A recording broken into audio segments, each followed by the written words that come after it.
ಆತ್ಮೀಯ ಬಂಧುಗಳೇ, ಶ್ರೀಮದ್ ಭಗವದ್ಗೀತೆ ತತ್ವ ವಿವೇಚನೆ ಟೀಕಾ ಅಧ್ಯಾಯ 5 ಕರ್ಮ ಸನ್ಯಾಸ ಯೋಗ. ಇದರಿಂದ ಇವತ್ತು 23ನೇ ಶ್ಲೋಕವನ್ನು ತಿಳ್ಕೊಳ್ಳೋಣ. ಶ್ಲೋಕ 23. ಶಕ್ನೋತಿ ಹೈವ ಯಃ ಸೋಢುಂ ಪ್ರಾಕ್ ಶರೀರ ವಿಮೋಕ್ಷಣಾತ್ ಕಾಮಕ್ರೋಧೋದ್ಭವಂ ವೇಗಂ ಸಯುಕ್ತ ಸತ್ಸುಖಿ ನರಹ.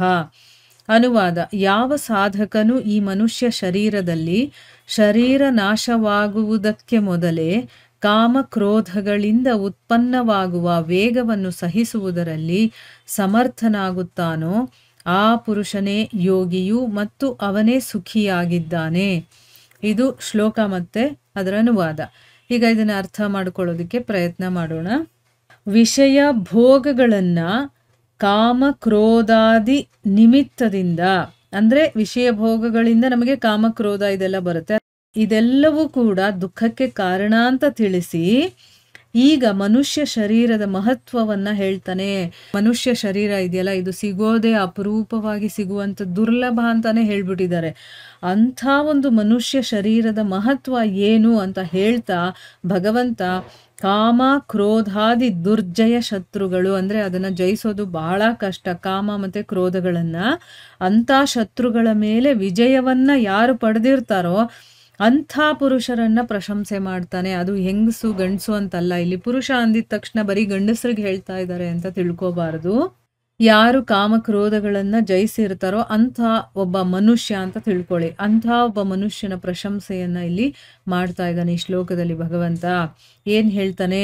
ಯಾವ ಸಾಧಕ ಈ ಒಂದು ಮನುಷ್ಯ ಶರೀರದಲ್ಲಿ ಶರೀರ ನಾಶ ಆಗೋದಕ್ಕೆ ಮೊದಲೇನೆ, ಆಯ್ತಾ, ಶರೀರ ನಾಶ ಆದಮೇಲೆ ಎಲ್ಲೋ ಹೋಗಿ ನಮಗೆ ಮುಕ್ತಿ ಸಿಗುತ್ತೆ, ಅಥವಾ ಅಲ್ಲಿ ನಾವೇನೋ ಒಂದು ಕಾಮಕ್ರೋಧಗಳನ್ನೆಲ್ಲ ಕಂಟ್ರೋಲ್ ಮಾಡ್ತೀವಿ, ಅದನ್ನೆಲ್ಲ ಇಲ್ಲಿ ಹೇಳ್ತಾ ಇರೋದು.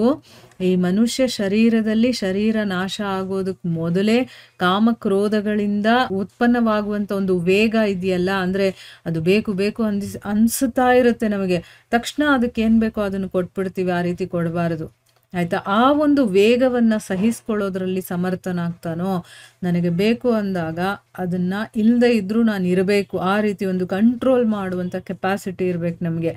ಕೋಪ ಬರ್ತಾ ಇದೆಯಾ, ಅದನ್ನು ತಡ್ಕೊಳ್ಳುವಷ್ಟು ಕೆಪಾಸಿಟಿ ನಮಗಿರಬೇಕು.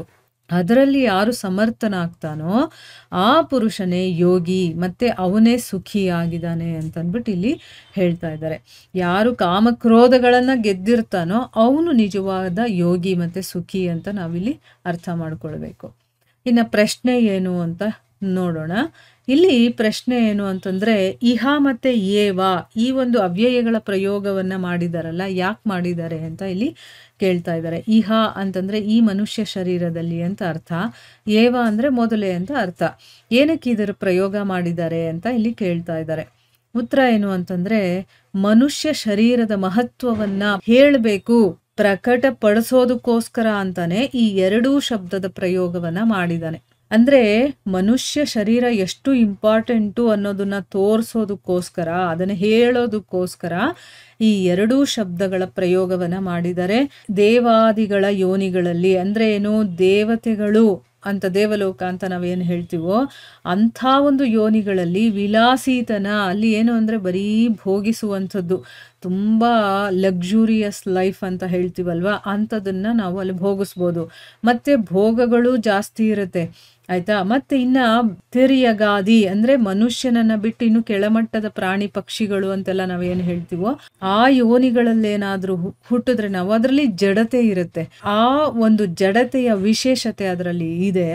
ಅದಕ್ಕೋಸ್ಕರನೇ ಕಾಮಕ್ರೋಧದ ಮೇಲೆ ವಿಜಯವನ್ನು ಸಾಧಿಸುವಂಥ ಸಾಧನೆಯನ್ನು ಆ ಎಲ್ಲ ಯೋನಿಗಳಲ್ಲಿ ಮಾಡೋದಕ್ಕೆ ಸಾಧ್ಯನೇ ಇಲ್ಲ. ದೇವತೆಗಳು ಭೋಗಿಸ್ತಾ ಇರ್ತಾರೆ, ಇವರು ಜಡತ್ವ ಇರುತ್ತೆ ಕೆಳಗಡೆ ಯೋನಿಗಳಲ್ಲಿ. ಸೊ ಅವರು ಕಾಮಕ್ರೋಧಗಳ ಮೇಲೆ ವಿಜಯವನ್ನು ಪಡೆಯೋದಕ್ಕೆ ಸಾಧ್ಯನೇ ಇಲ್ಲ ಅಂತ ಯೋನಿಗಳಲ್ಲಿ ಅಂತ ಹೇಳಿದ್ದಾರೆ. ಇಹ ಮತ್ತು ಏವದ ಪ್ರಯೋಗವನ್ನು ಮಾಡಿ ಭಗವಂತ ಎಚ್ಚರಿಸ್ತಾ ಇದ್ದಾನೇನೋ ಅನ್ನೋ ರೀತಿ ಇಲ್ಲಿ ಹೇಳ್ತಾ ಇದ್ದಾನೆ. ಏನು ಹೇಳ್ತಾನೆ? ಶರೀರ ನಾಶ ಆಗೋದಕ್ಕೆ ಮೊದಲೇನೆ ಈ ಮನುಷ್ಯ ಶರೀರದಲ್ಲೇ ಸಾಧನೆಯಲ್ಲಿ ತತ್ಪರನಾಗಿ ನೀನು ಕಾಮ ಕ್ರೋಧಾದಿಗಳ ವೇಗವನ್ನು ಶಾಂತಿಯಿಂದ ಸಹಿಸ್ಕೊಳ್ಳುವಂಥ ಶಕ್ತಿಯನ್ನು ನೀನು ಪಡ್ಕೊಳ್ಬೇಕು. ಅಂದರೆ ಶಾಂತಿಯನ್ನು ಧರಿಸ್ಕೋಬೇಕು ನೀನು, ನಿನ್ನಲ್ಲಿ ಶಾಂತಿ ಅನ್ನೋದು ಬರಬೇಕು, ಆ ಸಹಿಸ್ಕೊಳ್ಳುವಂಥ ಶಕ್ತಿ ನಿನ್ನಲ್ಲಿ ಜಾಸ್ತಿ ಆಗಬೇಕು. ಅದು ಆಗೋದು ಎಲ್ಲಿ ಅಂತಂದರೆ ಮನುಷ್ಯ ಶರೀರದಲ್ಲಿ ಮಾತ್ರ. ಅಲ್ಲಿಗೆ ನಮಗೆ ಗೊತ್ತಾಯ್ತಾ ಎಷ್ಟು ಇಂಪಾರ್ಟೆಂಟು ಈ ಮನುಷ್ಯ ಶರೀರ ಅಂತಂದ್ಬಿಟ್ಟು. ದೇವತೆಗಳೂ ಮಾಡೋದಕ್ಕಾಗೋದಿಲ್ಲ, ನಮಗಿಂತ ಕೆಳಮಟ್ಟದ ಜೀವಿಗಳೂ ಮಾಡೋದಕ್ಕಾಗೋದಿಲ್ಲ. ಅದಕ್ಕೆ ಮನುಷ್ಯ ಶರೀರ ತುಂಬ ಇಂಪಾರ್ಟೆಂಟು. ಈ ಶರೀರ ನಾಶ ಆಗೋದಕ್ಕೆ ಮೊದಲೇ ನೀನು ಇದನ್ನು ಮಾಡ್ಕೊಂಬಿಡು. ನಿನಗೆ ಈ ಶರೀರ ಆದಮೇಲೆ ನಿನಗೆ ದೇವತೆಗಳ ಶರೀರನೂ ಸಿಗಬಹುದು, ಅಥವಾ ಪ್ರಾಣಿ ಪಕ್ಷಿಗಳ ಶರೀರನೂ ಸಿಗ್ಬೋದು. ಮತ್ತೆ ಮನುಷ್ಯ ಶರೀರ ಸಿಗುತ್ತೋ ಇಲ್ವೋ ಅಲ್ವಾ? ಅದಕ್ಕೋಸ್ಕರ ನೀನು ಈಗಲೇ ಮಾಡ್ಕೊಂಬಿಡು. ಅದನ್ನು ಮಾಡಿಕೊಂಡ್ರೆ ನಿನಗೆ ಆ ಕಾಮ ಕ್ರೋಧ ಇದನ್ನೆಲ್ಲ ತಡ್ಕೊಳ್ಳುವಂಥ ಒಂದು ಶಕ್ತಿಯನ್ನು ನೀನು ಪಡ್ಕೊಳ್ತೀಯ. ಅಜಾಗರೂಕತೆ ಅಂದರೆ ಅಯ್ಯೋ ಬಿಡು, ಮಾಡಿದ್ರೆ ಆಯಿತು, ಹೋದರೆ ಆಯಿತು ಅಂತ ಈ ರೀತಿ ನೆಗ್ಲೆಕ್ಟ್ ಆಗಿರ್ತೀವಲ್ವ. ಅಂದರೆ ಎಚ್ಚರಿಕೆತನ ಇಲ್ಲ. ಅಯ್ಯೋ ಮನುಷ್ಯ ಶರೀರ ಸಿಕ್ಕಿದೆ, ಅದರದ್ದು ಇಂಪಾರ್ಟೆನ್ಸ್ ಏನು ಅಂತ ತಿಳ್ಕೊಂಡು ಅದ್ರ ಕಡೆ ಗಮನ ಹರಿಸುವಂಥ ಬುದ್ಧಿನೇ ಇರೋದಿಲ್ಲ ಅಂತ ಇಟ್ಕೊಳ್ಳಿ. ಆ ರೀತಿಯ ಅಜಾಗರೂಕತೆ ಮತ್ತು ಅಲಕ್ಷ್ಯ, ಇರಲಿ ಬಿಡು, ಮಾಡೋಣ ಬಿಡು ಅಂತ ನೆಗ್ಲೆಕ್ಟ್ ಮಾಡೋದು. ಇದೇನಾದರೂ ಮಾಡಿದ್ರೆ, ಒಂದು ವೇಳೆ ಈ ಒಂದು ದುರ್ಲಭ ಮನುಷ್ಯ ಜೀವನ ವಿಷಯ ಭೋಗಗಳನ್ನು ಬಾಚ್ಕೊಳ್ಳೋದು ಮತ್ತು ಅದನ್ನು ಭೋಗಿಸೋದು ಅದರಲ್ಲೇ ಕಳೆದು ಹೋದರೆ ಮತ್ತೆ ನಾವೇನು ಮಾಡಬೇಕಾಗುತ್ತೆ? ತಲೆ ಚಚ್ಕೊಂಡು ಪಶ್ಚಾತ್ತಾಪವನ್ನು ಪಡಬೇಕಾಗುತ್ತೆ. ಅಯ್ಯೋ ನನಗೆ ಸಿಕ್ಕಿತ್ತು ಚಾನ್ಸ್, ಆದರೆ ನಾನು ಅದನ್ನು ಬಿಟ್ಬಿಟ್ನಲ್ಲ, ನಾನು ಸಾಧನೆಯನ್ನು ಮಾಡಲಿಲ್ವಲ್ಲ ಅಂತ ನಾವು ಪಶ್ಚಾತ್ತಾಪ ಪಡ್ಕೊಳ್ಬೇಕಾಗತ್ತೆ. ಇದರ ಬಗ್ಗೆ ಕೇನೋಪನಿಷತ್ತು ಅಂತಿದೆ ಅಲ್ಲ, ಅದರಲ್ಲಿ ಹೀಗೆ ಹೇಳಿದ್ದಾರೆ. ಏನು ಹೇಳಿದ್ದಾರೆ? ಶ್ಲೋಕ ಯಾವುದು ಅಂತಂದರೆ, ಇಹ ಛೇದ ವೇದೀದಥ ಸತ್ಯಮಸ್ತಿ ನ ಛೇದಿಹ ವೇದೀನ್ ಮಹತಿ ವಿನಷ್ಟಿಹಿ. ಅಂದರೆ ಅರ್ಥ ಏನು? ಒಂದು ವೇಳೆ ಈ ಮನುಷ್ಯ ಶರೀರದಲ್ಲೇ ಭಗವಂತನನ್ನು ತಿಳ್ಕೊಂಡ್ರೆ ಒಳ್ಳೆಯದು.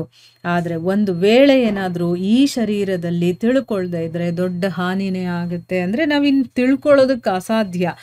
ಮತ್ತೆ ನಮಗೇನಾದರೂ ಮನುಷ್ಯ ಶರೀರ ಸಿಕ್ಕಿದ್ರೆ ತಿಳ್ಕೊಬೋದು, ಇಲ್ಲ ಅಂದರೆ ನಮಗೆ ಆ ಚಾನ್ಸನ್ನು ನಾವು ಕಳ್ಕೊಳ್ತೀವಿ ಅಂತ ಇಲ್ಲಿ ಹೇಳ್ತಾ ಇರೋದು. ಅದಕ್ಕೋಸ್ಕರ ಈ ಎರಡೂ ಪದಗಳನ್ನು ಉಪಯೋಗ ಮಾಡಿದ್ದಾರೆ ಅನ್ನೋದು ಇದರ ಅರ್ಥ. ಸೊ ಇಲ್ಲಿಗೆ ನಾವು ನಿಲ್ಲಿಸೋಣ. ಹರೇ ಕೃಷ್ಣ.